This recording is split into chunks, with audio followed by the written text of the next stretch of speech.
వైఎస్ఆర్ జగనన్న బడుగు వికాస రాయితీని వెంటనే విడుదల చేయాలని ఏపీఎస్ఆర్టీసీ అద్దె బస్సుల యాజమాన్య సంఘం అధ్యక్షులు కె సర్వేస్ డిమాండ్ చేశారు. గురువారం ఆయన ప్రెస్ క్లబ్ విలేకరులతో మాట్లాడుతూ 26 జిల్లాల్లో సుమారు 10,000 మంది ఎంఎస్ఎంఈ యూనిట్లు కలిగి ప్రత్యక్షంగా పరోక్షంగా వేలాది మంది ఉపాధి కల్పిస్తున్నారని చెప్పారు.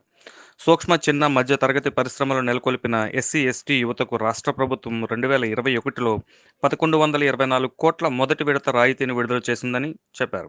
తర్వాత నుంచి సంక్షేమ క్యాలెండర్ పొందుపరిచిన విధంగా ప్రతి 6 నెలలకు రాయితీ విడుదల చేయాల్సి ఉండగా నేటికి విడుదల కాలేదని ఆవేదన వ్యక్తం చేశారు. బ్యాంకు రుణాలు కట్టలేక చాలా ఇబ్బంది పడుతున్నామని వాపోయారు. సేవా రంగంలో ఆర్టీసీ అద్దె బస్సులు పొందిన వారు బస్సులు నడపలేని పరిస్థితి నెలకొంది.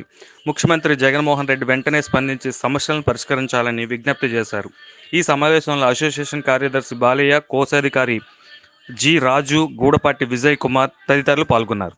పారిశ్రామికవేత్తల ఐర్ బస్ అసోసియేషన్ అధ్యక్షుడు కొలపాటి సర్వేష్ ముఖ్యంగా తెలియజేయడం ఏమనగా ఆంధ్రప్రదేశ్ రాష్ట్ర ముఖ్యమంత్రి వర్యులు జగన్మోహన్ రెడ్డి గారికి మా యొక్క విన్నపం, మీరు ప్రవేశపెట్టినటువంటి జగనన్న బడుగు వికాసం ద్వారా ఆ పథకం ద్వారా అనేక మంది ఎస్సీ ఎస్టీలు అనేక రకమైనటువంటి పారిశ్రామిక రంగాల్లో ఇన్సెంటివ్స్ విషయంలో, అదేవిధంగా సర్వీస్ సెక్టర్లోను, మ్యానుఫ్యాక్చరింగ్ సెక్టర్లోను, తర్వాత కుటీర పరిశ్రమల ద్వారా అనేక రకమైనటువంటి పరిశ్రమలను ఏర్పాటు చేసి మీరందరూ కూడా జాబ్ సీకర్స్ గా ఉండొద్దు, జాబ్ గివర్స్ గా ఉండండి అనేటువంటి పిలుపుని అందుకుని మీ ప్రోత్సాహాన్ని గుర్తు చేసుకుని అనేక మంది పారిశ్రామికవేత్తలుగా ఎదిగి నేడు అనేక రకాల రంగాల్లో ఎంతో మందిని ప్రత్యక్షంగా పరోక్షంగా ఉపాధి కల్పిస్తున్నటువంటి ఎస్సీ ఎస్టీ ఎంఎస్ఎంఈ పారిశ్రామికవేత్తలందరూ కలుసుకుని ఈరోజు ఈ యొక్క సమావేశాన్ని ఏర్పాటు చేయడం జరిగింది.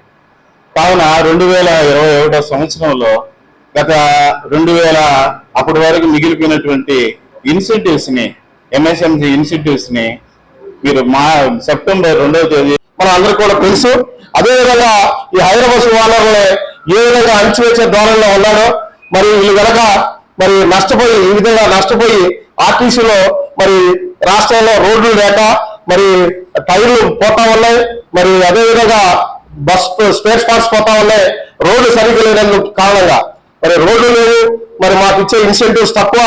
ఈ విధంగా ఎస్సీ ఎస్టీలని మేము ఇన్సెంటివ్స్ ఇస్తామని ప్రోత్సహించి వీళ్ళందరినీ కూడా మాయ చేసి మధ్యపెట్టి మరి ఈరోజు మరి రాష్ట్రంలో ఉన్నటువంటి ఎస్సీ ఎస్టీలని విపరీతంగా మరి అణచివేసే ధోరణిలో ఉన్నాడు.